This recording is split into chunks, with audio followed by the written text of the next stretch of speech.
Hello and welcome to m253 Calculus 3 here at Cañada College. My name is Lapuz. We are in Chapter 5. And here we're doing checkpoint 5.1 from section 5.1. And they want us to consider a function. And this is a z is equal to f of xy, which is equal to 3x squared minus y. And they want us to look at it over a rectangular region. The region is 0, 2, 0, 2 in the x and the y, and they want us to divide the region into 4 segments with m and n equal to 2. They want us to choose a sample points to be the upper left corner points of each square, and they want us to approximate the signed volume under the curve. Okay. Let's write the function first. F of xy is equal to 3x squared minus y, and let us draw that region that they're talking about. The region is a 2 by 2 region along the x and the y, and they want us to break this region up, the x components, into 2 equal parts. And so the partition here would be 0, 1, and 2, and the y would also be 0, 1, and 2. And so our partition will give us a simple, very simple 2 by 2 grid that we're looking at. So if we imagine this this surface over here and drawing a 2 by 2 grid on the xy plane, that's going to be your shadow, so to speak, although this is kind of strange because part of the graph goes underneath the xy plane, and so it goes negative. They do talk about a signed volume. Okay, from here what we want to do is we want to identify these points. So I will have 4 things that I would be considering, and for each of these partitions, they want us to choose the upper left corner point of each square. So we have one square over here. The first upper left corner of that point would be this point 0, 1. 0, 1.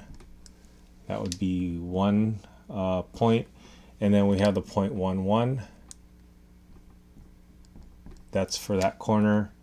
We have the point 0, 2. And then we have the point 1, 2. Okay, those are our points. And then, so if we imagine, let's see if we can kind of draw just the x and the y and that grid that we're looking at. Just to look at it with some sort of perspective. And what we want to do is that for each of these points, we would, for each of these sub regions, what we want to do is we want to give it a height, and then figure out what that volume is. So let me enlarge this a little bit. So this is what we're looking at here, a little bit enlarged.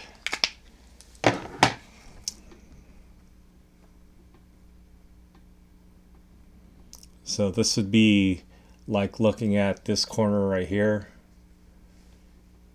and this is enlarged, and then each of these will have some sort of a height associated with it, and we want to find the volume. So this length over here we'll call delta x. That would be the length going along. Well, this length over here would be this length on the side, which is delta x, and then this would be delta y. And by the partition, the delta x and delta y are all equal to 1. So the volume of this is going to be delta x times delta y times the height. And the height here is going to be given by plugging these sample points that we selected into the f of x value. And they call it f of x star y star. Let's put that over here. F of x star comma y star. Or, you know, some ij thing. Anyways, that goes in here.